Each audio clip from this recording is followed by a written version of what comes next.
तो नमस्कार गाइस, मैं आया हूँ आज राधे राधे वाटिका और मिलने आया हूँ MP शर्मा जी से। शर्मा जी बैठे हैं आज तो गोल टोपी लगा के अंग्रेजी फिल्म जो की तरह। नमस्कार, राधे राधे शर्मा जी। राधे राधे राधे राधे। आज बिल्कुल फ्री बैठे हैं शर्मा जी। हाँ, आज फ्री बैठे हैं फ्री। आज क्या है, वो महाराज जी आए ना यहाँ पे। अच्छा अच्छा, तो तो उन बातें करने के लिए। हाँ, उनके दर्शन करने के लिए हम्म। गए थे। अच्छा, और तो शर्मा जी जैसा कि अपन लास्ट बार मिले थे तब आपने बताया था कि आप जैसे कहीं प्रोग्राम होते थे जिम में भी जाते थे, हाँ लोग यहाँ पे कहीं ऐसे रोड पे कनाते लगा के हाँ हाँ खाना खा के आते थे, आप भी खाना खा के आते थे तो आपको अच्छा नहीं लगता था वो। हाँ तो आम आदमी की सहूलियत के लिए आपने ये वाटिका बनाई कि चलो यार ठीक है, नॉर्मल जो भी देगा दे देगा, हाँ। उसमें अपन ये करें। तो उसके बाद का आपका क्या रहा, क्या इम्प्रूवमेंट किया आपने यहाँ पे जैसे वाटिका में? और साथ ही मैंने पता किया तो मेरे सुनने में आया था ये, या सच्चाई तो आप ही बताओगे, हाँ कि शर्मा जी यहाँ गायें रखते थे। हाँ हाँ तो वो गायों का किस्सा एक बार मैं चाहता हूँ कि अपने दर्शकों तक पहुँचाएं, कि तो आप बताएं कि वो क्या है कि हम बचपन से ही वो गायों का तो शौक था ही हमारे। गाँव में भी चराते होंगे। गांव में भी गायें चराने जाते थे, गायों को लेने जाता था, लाते थे, वो दुआरी करते थे और दूध पीते थे। दूध का बहुत शौक था अच्छा। और पिताजी भी ये करते थे। हम्म। हमारे घर में ज्यादातर दूध बेचते थे हम। अच्छा अच्छा। गायें भैंसे सब रखते थे। हाँ, और गांव से जुड़े हुए आदमी। तो गांव से जुड़े हुए और पत्नी भी फिर गांव से जुड़ी हुई। हम्म। वो भी गायें भैंसों को खूब चराती थी, अच्छा अच्छा। खूब दुआरी करना जानती थी। हाँ। फिर हमने ऐसी सोचा, यार सब आदमी कहते हैं कि भाई पति पत्नी दोनों मिलके कमाएंगे तो थोड़ा अच्छा होगा। गाड़ी के दोनों पहिए बराबर चलते दोनों रहेंगे। पहिए बराबर। और इसलिए हमने फिर यहाँ पे एक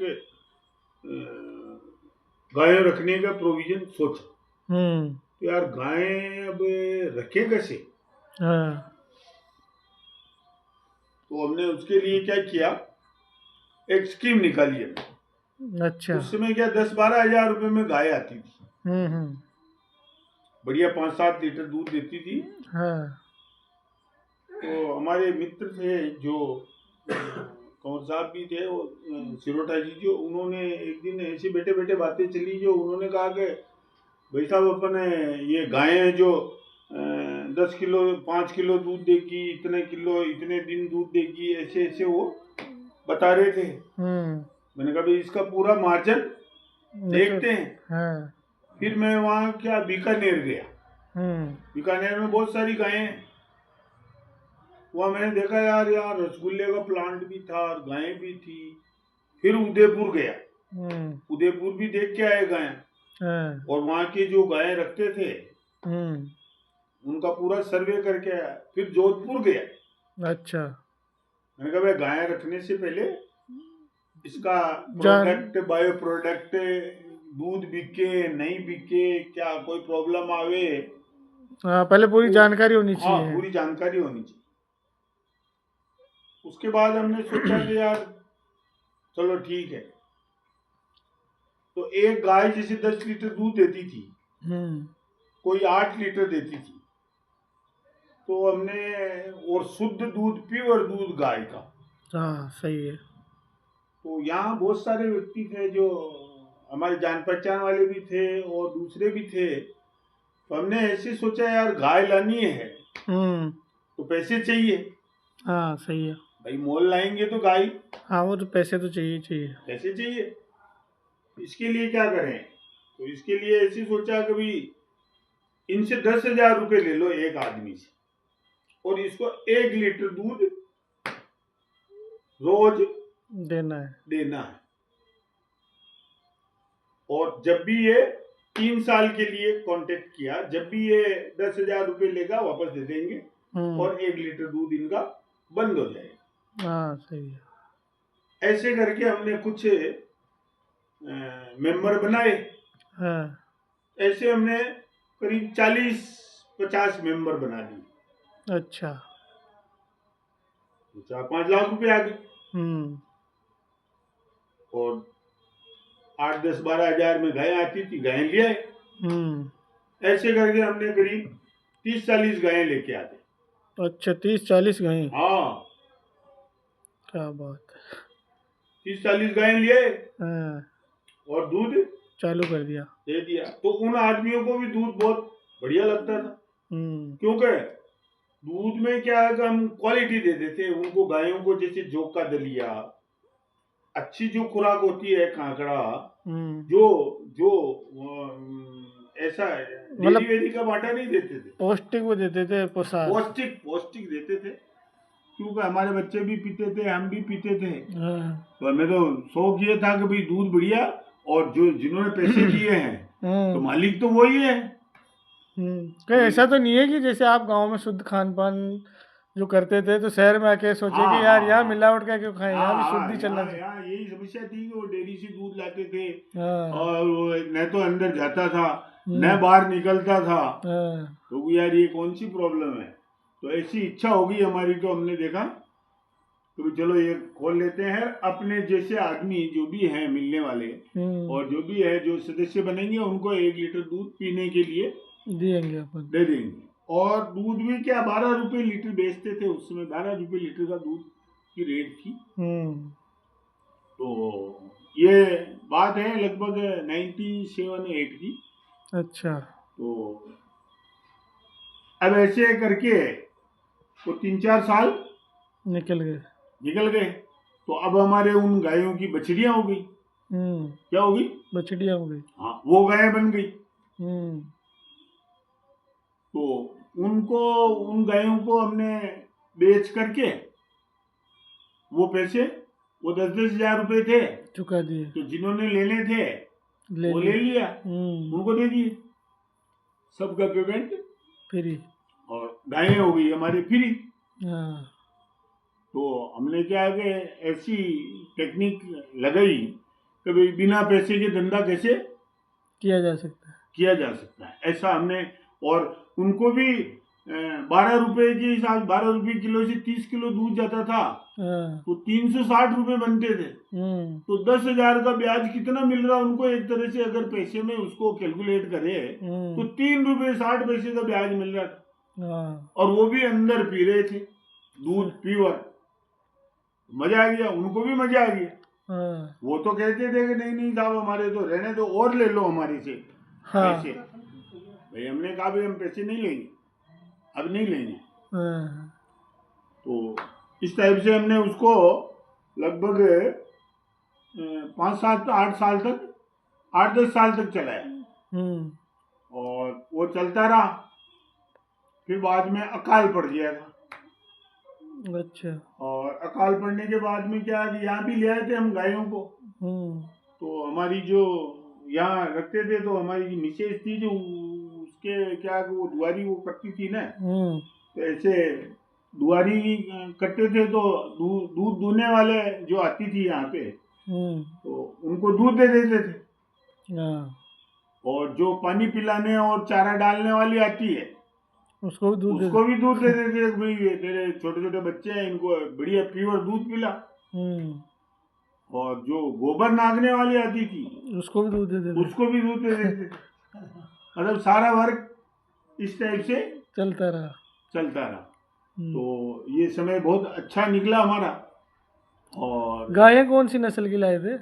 गायें मिक्स थी, गायें हॉलिस्टन भी थी, अच्छा। कुछ ज्यादा गीर दूध भी देने थी, वाली। इस टाइप से मिक्स गायें थी अच्छा अच्छा। उस समय।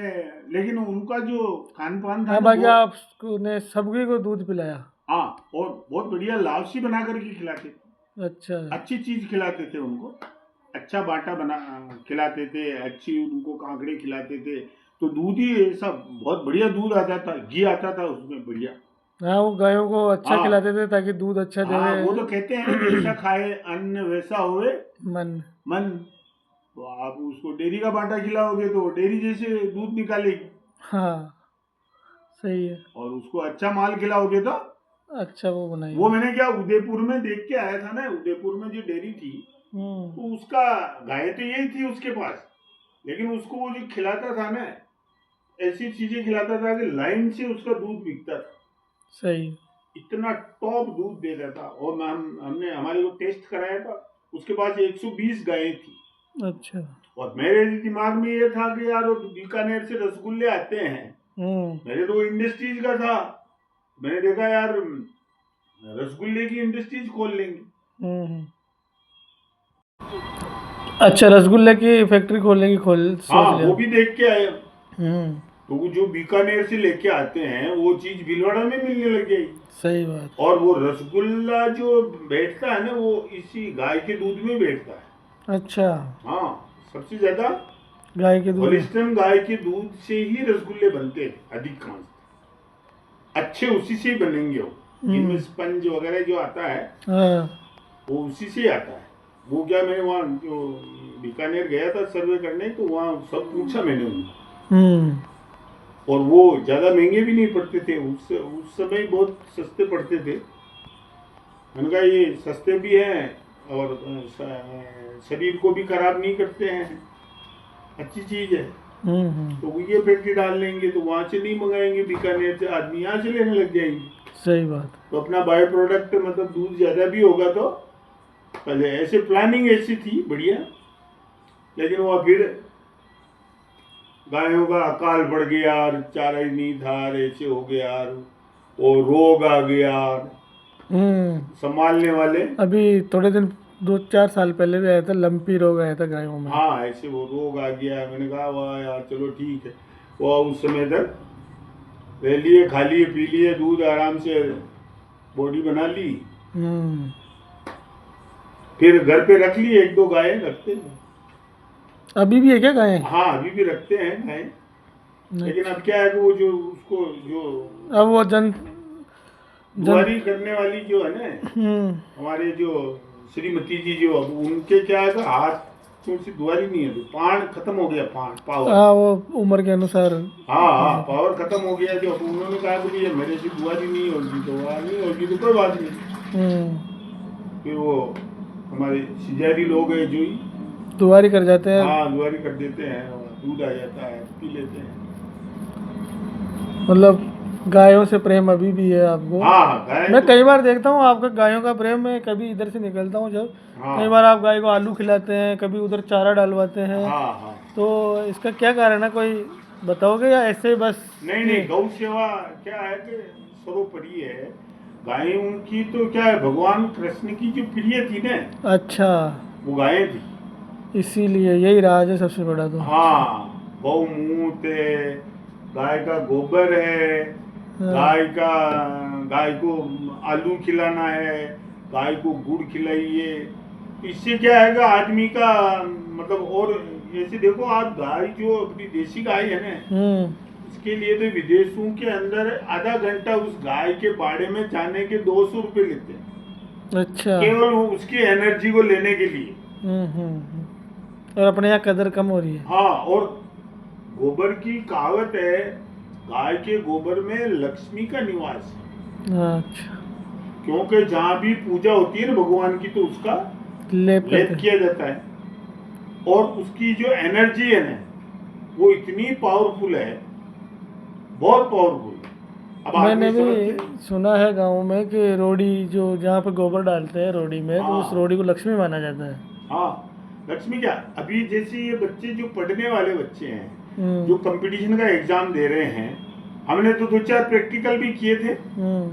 तो वो जहाँ तैयारी करते हैं ना, वहाँ पे अगर गाय, देसी गाय के गोबर, जो गाय ने पूर्णिमा को गोबर किया हो, उसकी वो थापड़ी बना करके उस व्यक्ति के पैर के नीचे अच्छा रख करके वो पढ़ाई करे ना, तो वो निश्चित रूप से मतलब उसका नंबर आएगा, सफल हो जाएगा वो। हाँ, बहुत बुद्धि तेज होती है।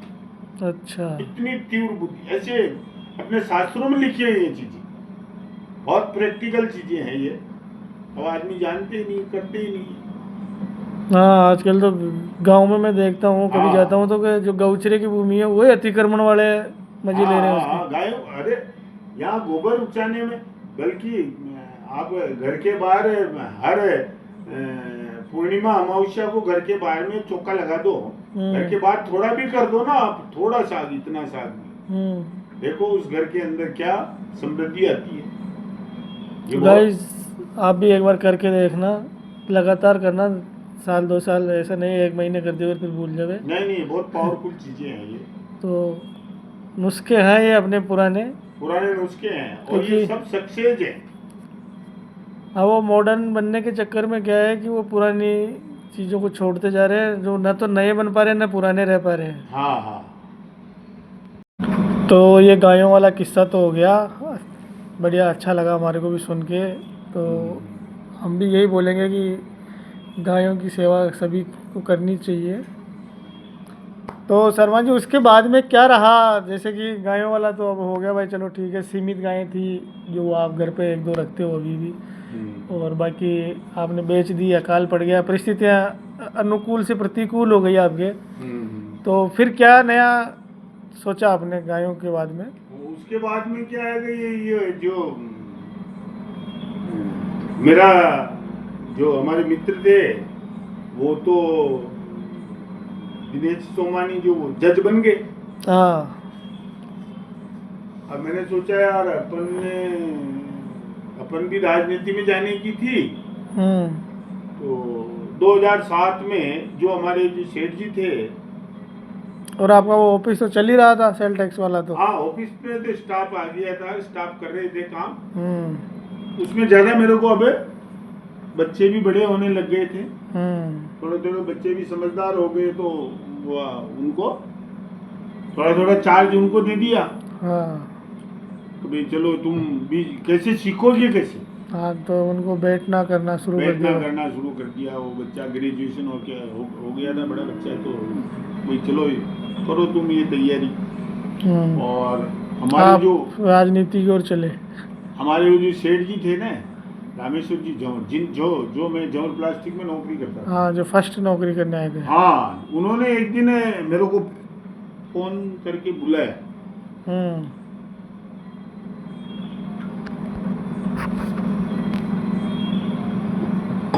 उन्होंने कहा यार महावीर, तो हाँ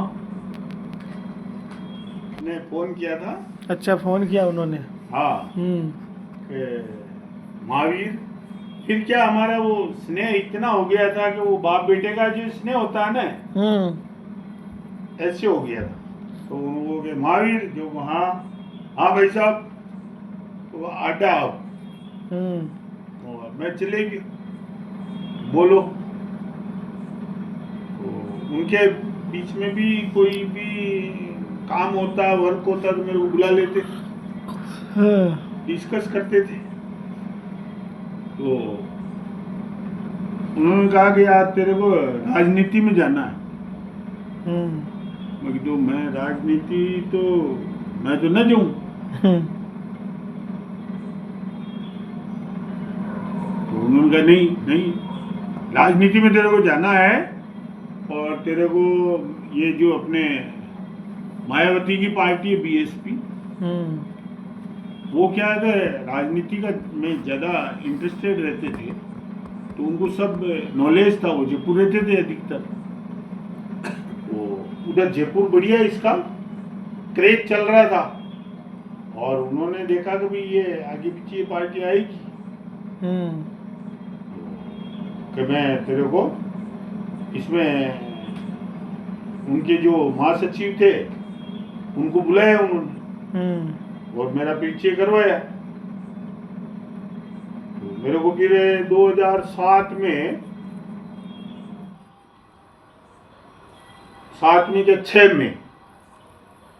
6 में स्टेट सेक्रेटरी का पद दे दिया। हाँ, स्टेट सेक्रेटरी का पद दिला दिया।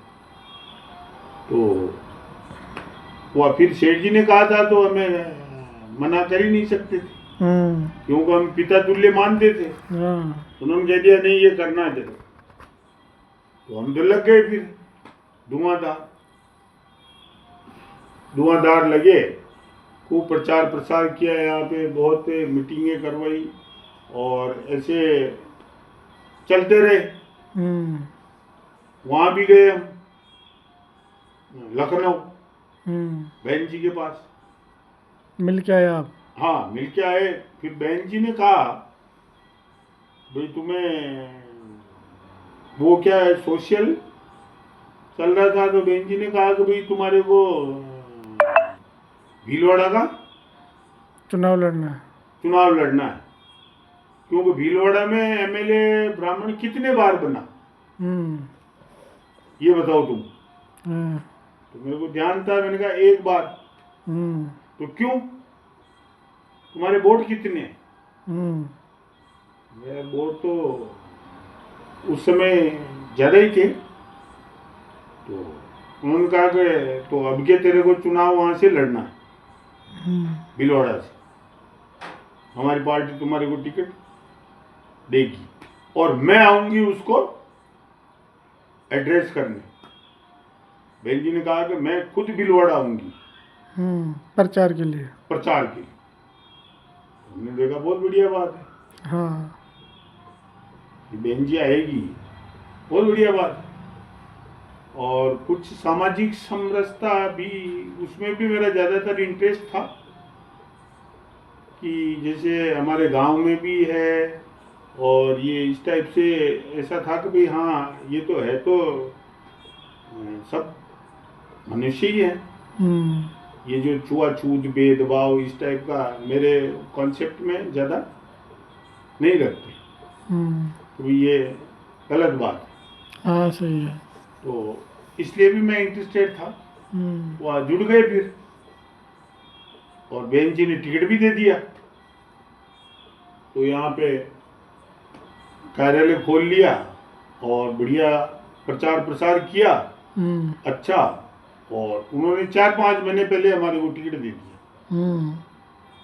टिकट दे दिया तो बहुत प्रचार किया, खूब चला प्रचार प्रसार। लेकिन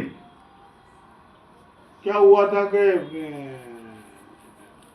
सब हमारा उस समय तो सोशल इंजीनियरिंग ही चल रही थी, समाज से समाज का ही ज्यादातर बोलबाला चल रहा था। और बहन जी की थ्योरी भी यही थी सोशल इंजीनियरिंग, कि जिसके ज्यादा वोट उसको टिकट दो, इस टाइप की सोशल इंजीनियरिंग थी।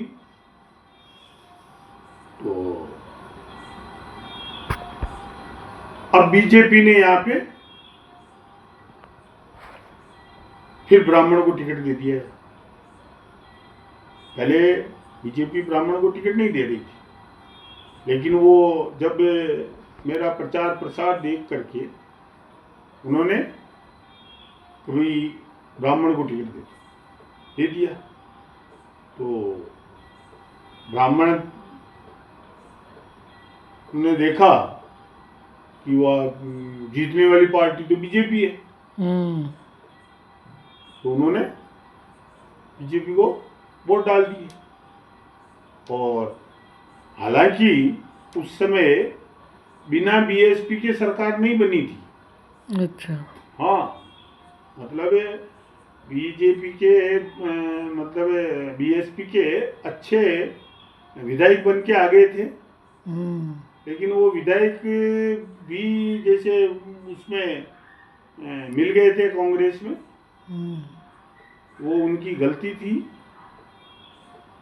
क्योंकि इससे वो बीएसपी का थोड़ा क्रेज खत्म हो गया। क्रेज खत्म हो गया था, क्योंकि जब विधायकी इधर उधर, भाई मेरा तो कॉन्सेप्ट ये है, सरकार ने ऐसे कानून भी बना रखे हैं ना, तो वो बिल्कुल गलत है। क्योंकि वोट देने वाला, जैसे किसी ने वोट दिया बीएसपी को या बीजेपी को दिया, और वो बीजेपी वाला व्यक्ति अगर कांग्रेस में मिल जाता है, तो वो वोट अधिकार तो वोट वाले का है। सही है, वोट वाले का है। हाँ, जैसे किसी नेता को 1 लाख लोगों ने वोट किया और वो नेता अगर पार्टी चेंज कर लिया तो वो 1 लाख लोगों के साथ खेल गया। 1 लाख लोगों के साथ धोखेबाजी की, बिल्कुल धोखेबाजी की। तो इसलिए अगर ऐसा जिसने किया है तो ये जो 1 लाख लोग उसके खिलाफ शिकायत करके उसको जेल होनी चाहिए। क्यों भाई, हमने वोट इसके लिए दिया तेरे को। हाँ सही बात। ये खरीद फरोख्त बंद हो जाए, ऐसा कानून होना चाहिए। सही बात। ये कानून की में थोड़ी बहुत जहाँ भी कमियां हैं वो दुरुस्त होनी चाहिए। बिल्कुल बिल्कुल। क्योंकि ऐसे तो तोड़ तोड़ के पैसे, भ्रष्टाचार बढ़ावा मिल रहा है और ये गलत नीति भी गलत है। क्यों भाई, उसमें क्यों मिल गए तुम? इसके लिए कानून होना चाहिए। सही है। और वो अधिकार भी इन वोट वालों को होना चाहिए। सही है। ऐसे जैसे राजनीति स्टडी की कि यहाँ बहुत सारी कमियां हैं। जैसे किसी को सरपंच बना दिया, तो भी बन गया सरपंच, अब उसको सारे आदमियों को लेके चला गया है कोई आदमी। ये कौन सा तरीका? हाँ, कुल मिला के ये खरीद फरोख्त हो गया या दल बदल हो गया, ये अविश्वास प्रस्ताव और ये जो इस टाइप की क्यों बना रखी? मेरे हिसाब से तो जैसे प्रधानमंत्री की वोटिंग करनी है, अब वोटिंग किसकी कर रहे? एमएलए की। क्यों? प्रधानमंत्री का वोट ही एक ही डलना चाहिए प्रधानमंत्री के लिए केवल। अच्छा, अलग से वोट डलना चाहिए तो पब्लिक किसको प्रधानमंत्री बनाना चाह रही है। एक वोट डले प्रधानमंत्री का तो उसकी काउंटिंग हो जाएगी भाई कितने लाख आदमियों ने इसको, जिसके सबसे ज्यादा वोट आए वो प्रधानमंत्री बनना चाहिए। अच्छा, डायरेक्ट ही प्रधानमंत्री के लिए वोट हो, जैसे सरपंच के एमएलए के होते हैं। हाँ, सरपंच के होते हैं। डायरेक्ट प्रधानमंत्री का वोट होना चाहिए। इसमें न तो कांग्रेस की विधायक चाहिए न बीजेपी की विधायक चाहिए, इसमें तो पब्लिक का बिल्कुल हित होना चाहिए कि भाई पब्लिक किसको प्रधानमंत्री बनाना चाह रही है। सही बात है। ये ऐसे कानून होने चाहिए। और अब अभी वर्तमान में जो समस्या आ रही है कि जैसे यहाँ भिलवाड़ा की जैसे पब्लिक इतनी होगी और एमएलए उतने के उतनी, तो वो तो 2026 में बोले ना कि परिसीमन होगा, विधानसभा क्षेत्र भी है वो कटेंगे हटेंगे छटेंगे सब होगा। तो लेकिन वो परिसीमन में ये कम करते हैं ना भाई। एक यहाँ का जैसे एक एमएलए है, 7 एमएलए है, जो पहले 3 लाख आदमियों पे या 2 लाख आदमियों पे एक एमएलए था, अब यहाँ जैसे 10 लाख आदमी हो गए, तो कितने एमएलए चाहिए? सही है, कम से कम 3 लाख पे एक बता रहे तो 3-4 एमएलए चाहिए। 3 तो मान, कितने एमएलए चाहिए जब जाकर के वो संभाल सकते हैं। हाँ, जनता तो बढ़ रही है, एरिया भी बढ़ रहा है, लेकिन एमएलए को नहीं बढ़ा रहे, बस वो एमएलए को नहीं बढ़ा, वो एक ही चल रहा है। हाँ, वो एक ही चल रहा है। तो ऐसे ही जैसे राजस्थान की जनसंख्या जहाँ पे ऐसे मान लो आधी से कम जनसंख्या थी ना, उसमें भी एक ही मुख्यमंत्री था। है, अब यहाँ पे इतनी जनसंख्या होगी तो एक मुख्यमंत्री से संभलेगा क्या? नहीं, मुख्यमंत्री तो चलो राज्य का एक ही होना चाहिए, पर यह है कि एमएलए की संख्या बढ़ा दी जाए। क्यों मुख्यमंत्री एक क्यों होना चाहिए? मुख्यमंत्री भी तो बढ़ने चाहिए भाई। उनको एरिया दे देना चाहिए कि भाई इसमें 2 मुख्यमंत्री चाहिए, 3 मुख्यमंत्री चाहिए, ताकि उनकी एबिलिटी का पता लगे, है कानून का पता लगे, उनकी एबिलिटी। और इसमें जैसे अब जैसे अभी मुद्दा उठ रहा है कि अच्छा, तो आपके कहने के अनुसार ये है कि जैसे एरिया बढ़ रहा है, मतलब जैसे जैसे जनसंख्या बढ़ती जा रही है, हाँ, वैसे मंत्री भी बढ़ने चाहिए। हाँ, हाँ, सब बढ़ने चाहिए, वो शिक्षित भी होने चाहिए। हाँ, अब शिक्षित वाली बात है, अब जैसे 10वीं पास है, 8वीं फेल है, इनको आप एमएलए एमपी ये से बना दिया, तो उनको मैं ये कह रहा हूँ आज जितने भी कानून बने हैं जिन पे केवल दस्तखत करते हैं, उनको पता ही नहीं है कि क्या बना। एजुकेटेड आदमी चाहिए ना, बिल्कुल। और जो इसको चला रहे हैं सरकार को, उसमें ज़्यादातर इन जो जितने भी इंटेलिजेंट आदमी हैं उनकी सलाह लेनी चाहिए। भाई जो जिसमें इंटेलिजेंट है उनकी सलाह लेनी चाहिए। हाँ, व्यापारी में ही ले लो आप, तो उनकी सलाह लेनी चाहिए कि भाई इसको कैसे मैनेज करें। सामाजिक सोशल का करना है तो सोशल वाले जितनी भी संस्थाएं हैं उनसे सलाह लेनी चाहिए कि भाई ये बनाना चाह रहे हैं हम ऐसा, तो और जब इंटेलिजेंट आदमी होंगे तो ऐसा करेंगे। अब उनको तो कि भाई अभी ये बनाया था, वो वक्फ बोर्ड बनाया था, तो सब आदमियों ने दस्तखत कर दिए, उनको पता ही नहीं है कि इसका असर क्या होगा है। अब ये मैरिज एक्ट, हिंदू विवाह एक्ट का आप मान लो ये बनाया है, इन्होंने कह दिया कि भाई हाँ ये जनरल की SC से वो शादी करो, ये ऐसा हो जाएगा, ऐसा हो जाएगा, समाज एक हो जाएगा, जाति खत्म हो जाएगी। क्या हो जाएगी क्या इससे? जाति नहीं होगी। इससे तो और अराजकता फैल रही है। कितनी तो लड़कियां मर गई, कितने आदमी उनके माता पिता मर गए। ये कोई अच्छे कानून है क्या? नहीं, वो तो उसका वोलेशन कर रहे हैं। तो इसमें सरकार भी तो ये करती है ना, जैसे कि कानून में तो बोलते हैं भारत का प्रत्येक नागरिक समान है, लेकिन इसमें कहीं ना कहीं फिर आरक्षण भी तो सरकार बांट ही रही है ना। उसी से भी तो जाति की वो चलता है कि यार ये SC का है, ये जनरल का है, ये OBC का है, तो सरकार भी कहीं ना कहीं बांट ही रही है। तो ये मैं कह रहा हूँ जाति प्रथा ऐसे समाप्त नहीं हो सकती ना। अब ये कह रहे हैं कि भाई ये इस प्रकार से शादियां होगी। अभी मैंने डेटा पूछा था कि भाई कितनी शादियां हुई, जिसमें सरकार कह रही है कि 10 लाख, और कितने साल से बने हुए ये कानून, क्या आज दिन तक जाति खत्म हुई क्या? नहीं। तो फिर ये कोई महत्व ही नहीं है ना ऐसी चीजें करने का। ऐसी चीजें करने से तो और मतलब पब्लिक को परेशानी हो रही है। सही है। तो ये समझदार आदमियों को इस टाइप के कानून बनाने में थोड़ी मतलब उनको सोचना चाहिए कि भी ऐसा कानून तो क्यों बनावे जो दूसरे कानून को वायलेशन कर रहा है। आपने कह दिया कि 18 साल की बच्ची स्वतंत्र हो जाएगी। अपने घर में जो बेटियां हैं 18 साल की को पूछ के देखना देखे वो स्वतंत्र हो जाती है क्या? वो कुछ समझती है क्या? कुछ नहीं समझती है समाज के बारे में कि समाज क्या होता है। उसको गोत्र का ही पता नहीं है, उसकी जाति का ही पता नहीं है अभी पूरा। कभी हम क्या है क्या नहीं है। कम से कम 25 साल पहले अगर कोई भी आदमी 25 साल पहले किसी भी लड़की से लव मैरिज या कोर्ट मैरिज करता है तो इस पे ये कानून एक्सेप्शन होना चाहिए उसमें कि 25 साल पहले कोई नहीं कर सकती अंतरजातीय विवाह। सही। कम से कम उस लड़की की एज कितनी होनी चाहिए? 25 साल। हाँ, और अपने शास्त्रों में भी बता रखा है ब्रह्मचार्य आश्रम। अब ऐसी 18 साल की बच्ची के शादी कर दी आपने, हैं इंटरकास्ट मैरिज कर दी। अब उनके जो बच्चे होंगे वो तो मतलब एक तरह से विकसित होंगे ही नहीं। वर्ण संकर हो गए वो तो। नहीं, वर्ण संकर तो हो गए लेकिन पूर्ण विकसित ही नहीं हो, उनका दिमाग ही विकसित नहीं होगा।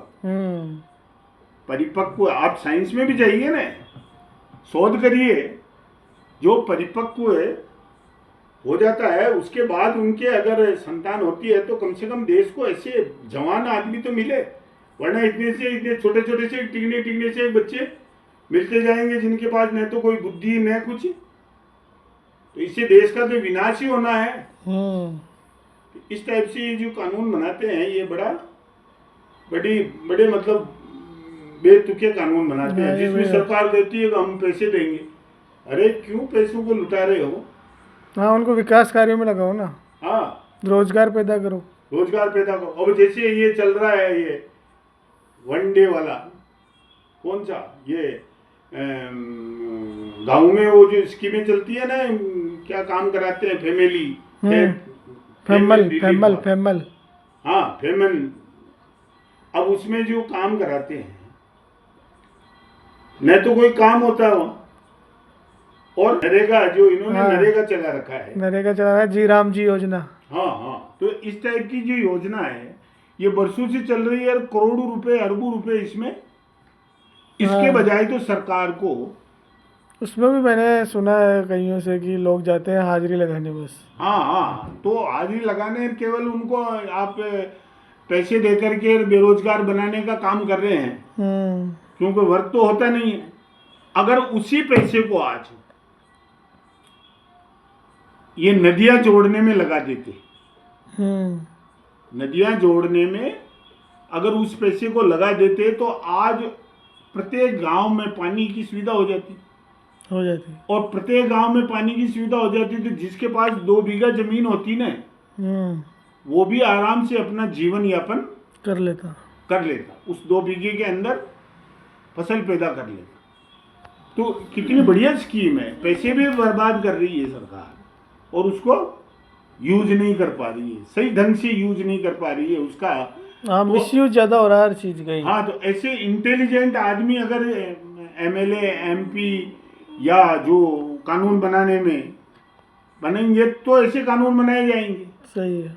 और फिर ये इम्प्लीमेंट होंगे और पैसा भी मिलेगा उन व्यक्तियों को और वर्क भी होगा, वो बेरोजगार भी मतलब लेजी भी नहीं होंगे।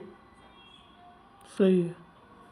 तो शर्मा जी, अब आज का लास्ट सवाल यही रहेगा आपसे कि थोड़ा सा आप रिजर्वेशन के बारे में बोलें, जो आरक्षण चल रहा है देश में, इसके बारे में आप क्या विचार रखते हैं, इसके बारे में थोड़ा बोलें आप। या आप अगर नेता बनते तो इस पे क्या कार्य करते हैं, या ऐसा कुछ बताएं।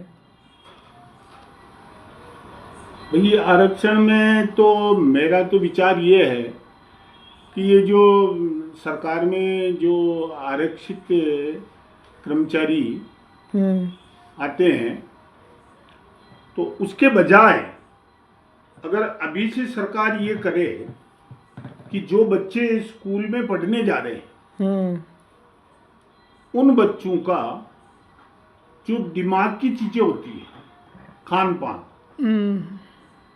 जैसे बादाम है, अच्छी चीजें, उनके मस्तिष्क को डेवलप करने की जो चीजें हैं, बच्चा पैदा होगा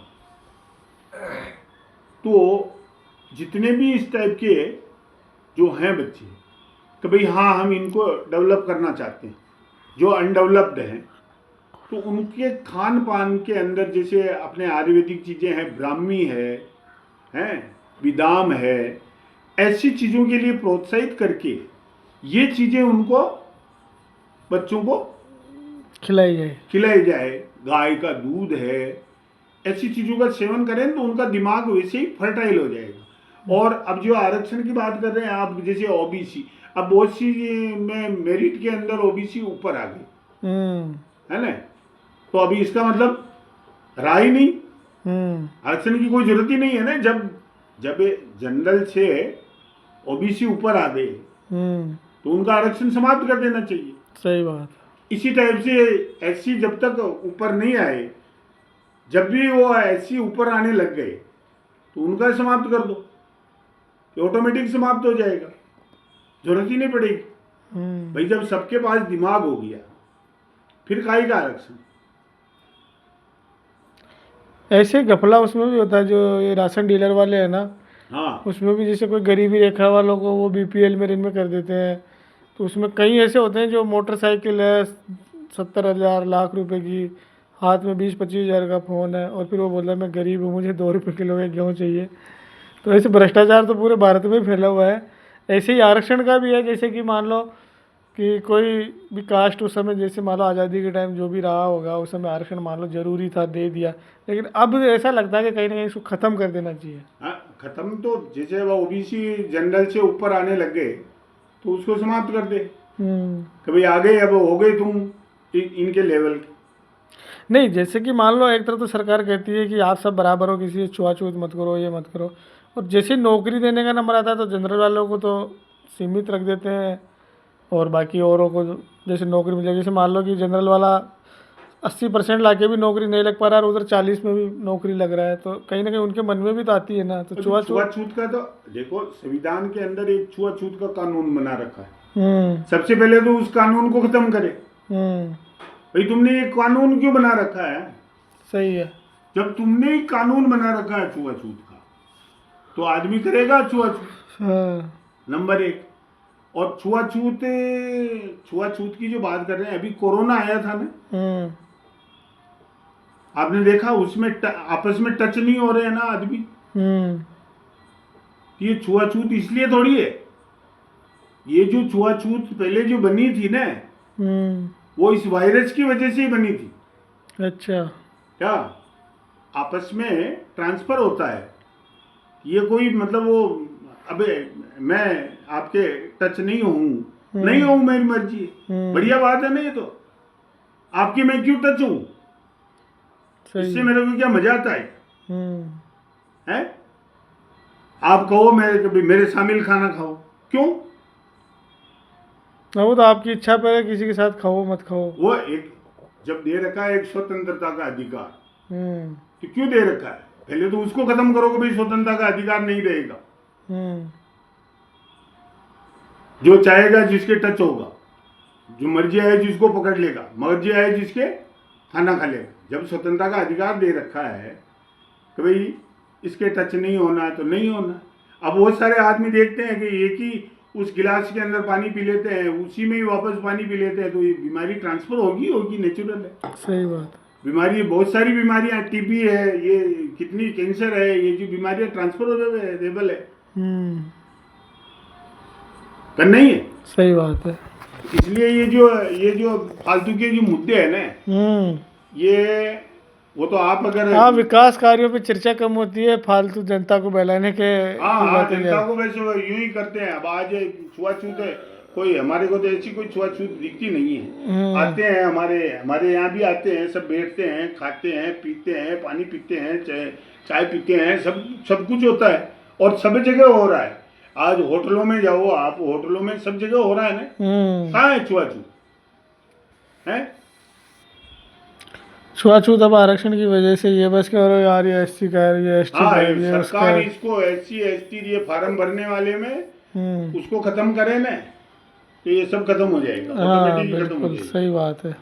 ये मतलब है। तो चलिए शर्मा जी, अब लेते हैं आपसे विदाई और कल जानेंगे शर्मा जी का चुनावी संघर्ष कैसा रहा, कैसे बहन कुमारी मायावती भीलवाड़ा में आई, क्या रेस्पॉन्स मिला यहाँ पे। और तब तक के लिए लेते हैं शर्मा जी से विदाई। राधे राधे राधे राधे। राधे राधे।